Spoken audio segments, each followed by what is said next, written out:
Memoirs of an Invisible Man sits between Nothing But Trouble and Cops and Robertsons in the early 1990s filmography of Chevy Chase. Yes! It stands as one of his few, if not sole, attempts at a serious role. You're committed. What about my commitments? My family, my relatives? You don't have any. And besides his talk show, We'll be right back. The Chevy Chase Show, coming this fall to Fox. it's his biggest career failure.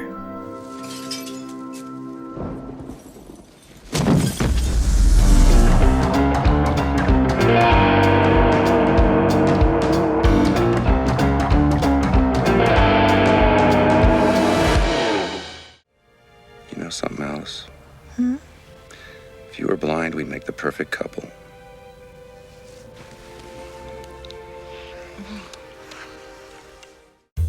It was supposed to be a glossy, special effects-driven vanity project for Chase, produced by Warner Brothers, based on a hit sci-fi novel by H.F. Saint. Who the hell did he think he was kidding? Conception began somewhere in the mid-1980s. Director Ivan Reitman, hot off the heels of Ghostbusters, Well, there's something you don't see every day. saw potential in the idea and came on board, along with legendary screenwriter William Goldman. Oh, really? This powerhouse trio would surely deliver a home run, right? The franchise rights alone will make us rich beyond our wildest dreams. Not exactly. In his book, Which Lie Did I Tell?, Goldman recounts how Reitman and Chase disagreed over the movie's tone. Reitman saw it as a comedy. What you doing? Oh, writing my resignation. I'm going to start a foster home for poor kids. Girls mostly, late teens, early 30s. They need a family. Yeah. While Chase saw it as a drama, exploring the loneliness of invisibility. As a child, when I'd dream about being invisible, I used to think it would be so easy. I could do what I want, go where I want, and take what I want. But that's the catch. No matter how hungry I was, I couldn't give myself away. Goldman more or less agreed with Reitman and wrote a script which Chase found to be too funny, or as he put it, Clark Griswold becoming invisible. After two more drafts were met with the same criticism, Goldman dropped out, quipping, "I'm too old and too rich for this shit." Is this true? Yes, it's true. Reitman quit too, leaving Chase free to do his serious movie. The day was panning out like any other day in my life. But what was about to happen was going to change it forever. After years of development hell, writers Robert Collector and Dana Olsen reworked the script into a thriller with less comedy and more, well, thrills. Then John Carpenter came on board as director. Between contracts and hungry to work again, he saw the project as a way to use innovative special effects. Carpenter told Fangoria at the time, "It's pretty astonishing. There are some shots where you'll wonder how they're done. It's very time consuming and very expensive. We tried to minimize it as much as possible because we didn't want to get into a huge budget situation." Carpenter also saw eye to eye with Chase regarding the movie's tone, stating that he wanted to show a character going through real changes, both physically and mentally. Oh, shit. Nick. Nick. I'm here. Sort of. In the same Fangoria profile, Chase describes the movie like this. "It's not about the kind of situation where Claude Rains becomes invisible and went nuts. Give me near madness with your peering through the keyholes and peeping through the curtains, and now you'll suffer for it." Nor is it about a wacky guy who's invisible and looks up girls' skirts throughout the movie. It's mostly about the peril of being invisible, not the fun or joy of it. About the time she fell asleep, I stopped kidding myself. I was nuts about her. For better or worse, that's what audiences got. What we're doing is we're shooting a movie called Memoirs of an Invisible Man. I've been working on this project for 5 years, and I felt that this was a chance for me to really not have to show up, really, for the movie, because what the hell, I'm invisible, you know what I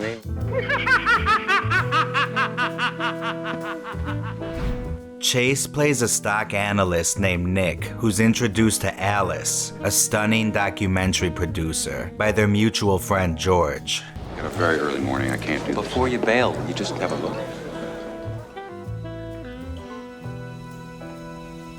Well, maybe for a minute. They fool around and make plans for a lunch date. Want to meet me for lunch Friday at the brasserie? Lunch? Let's go to Maui.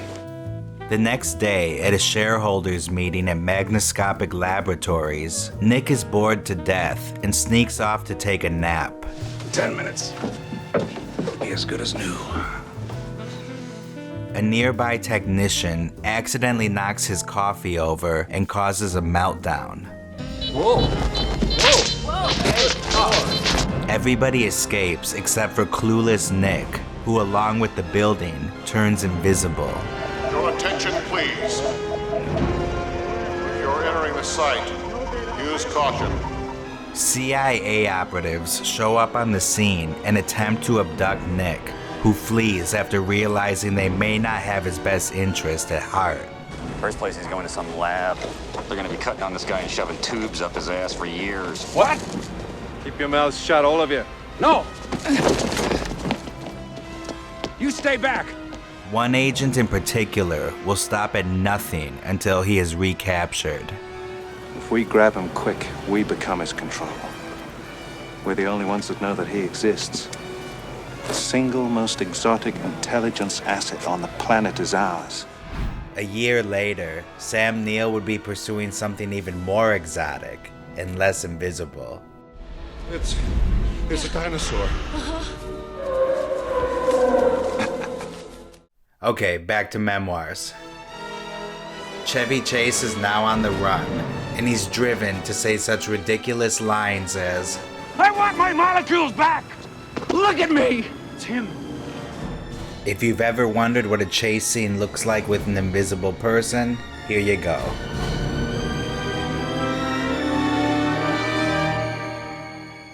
Nick eventually comes to terms with his condition and hides out at his old buddy George's beach house. I had to put the old Nick Holloway behind me. However, George and crew, including Alice, show up unexpectedly. They sense something is off. Smells like somebody had a fire. Sublet into someone?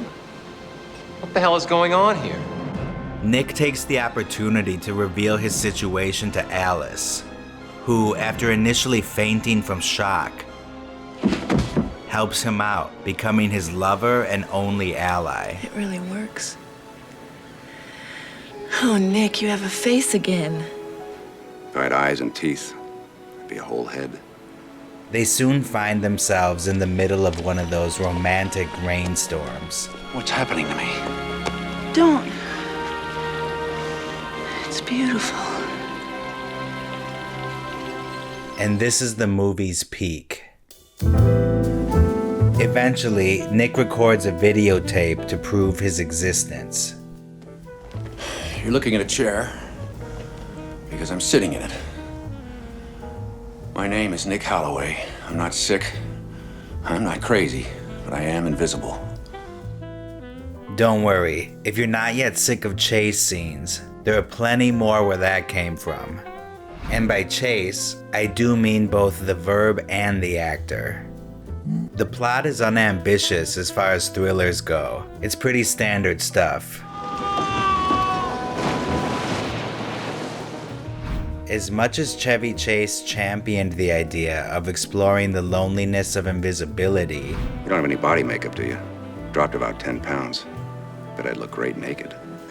the movie seems less concerned with big philosophical questions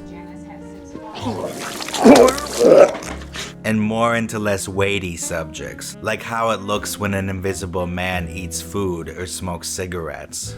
Besides, there's nothing a doctor can do. I feel normal. Probably could use a shave, but who's gonna notice? Although Carpenter had wished to avoid a huge budget, it was inevitable. Roll, please. And action.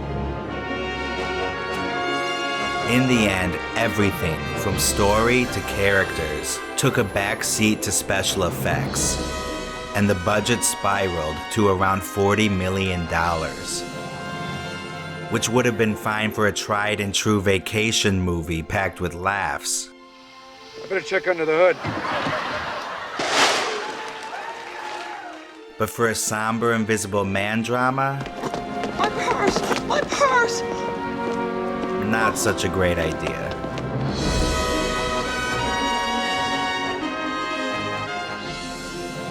I've thought about that a lot, and I don't know what to tell you, man. I just don't care.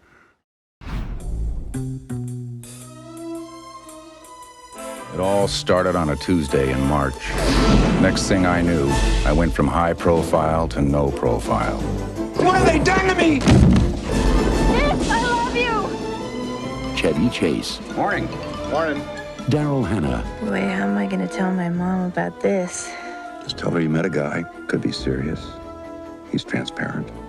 Memoirs of an Invisible Man. A John Carpenter film. Memoirs of an Invisible Man bombed at the box office, not even recouping half of the budget. Looking for something, Nick?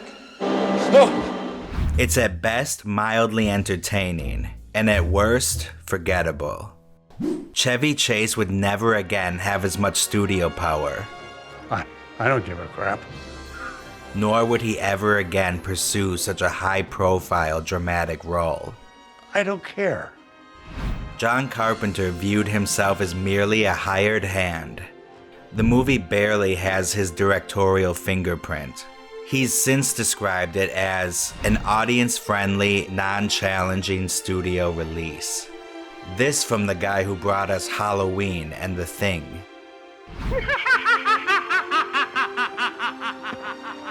Hey, a paycheck is a paycheck. I've always wanted to make a movie with Chevy Chase. It's the most exciting and best work I've ever done. You are without a doubt the biggest bullshit artist I've ever worked for. Thank you, Kathy.